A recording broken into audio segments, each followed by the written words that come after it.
Hi guys, for today's videos, i-share ko lang na ito, yung nagkaroon po ako ng sore eyes. So, bali tatlo kami nagkaroon ng sore eyes, si Kendra, si Casey at ako. So, ang hirap pag nagka-sore eyes kasi lalo na yung iba pag once na 'di ba mahawaan, lalo na yung naghahanap buhay, kawawa. So, ang ginawa namin, dahil kaming tatlong nagka-sore eyes, doon kami sa kabilang room natutulog na tatlo, si Kendra, si Casey at ako. Tapos yung padre di pamilya namin, dito nag-stay sa room na to, sa pinagbibidyohan ko. Kasi wala na siya, umalis siya, pumasok na ng, ano, pumasok na siya. Kaya, dito na kami ngayon. Pero bago naman siya umuwi dito sa amin, nagde-selfie kami sa room na to, as in talaga. Kasi para safe nga naman din siya bago siya matulog dito sa aming kwarto.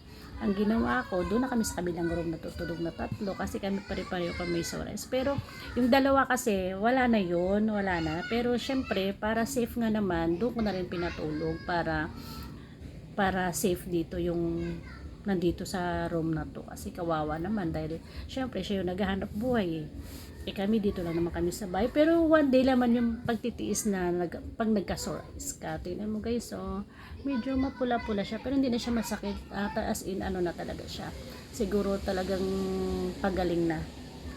Thank you God kasi hindi nagtagal yung sore eyes ko, one day lang ang pagtitiis ko talaga kasi ginagamot ko naman din siya.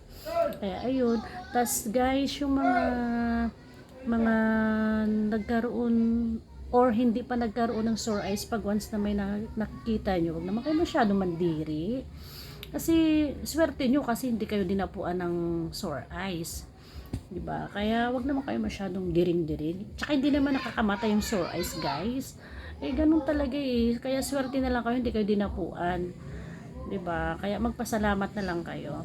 Kaya yun guys, yun na ang mini vlog ko for today. Thank you for watching. Bye.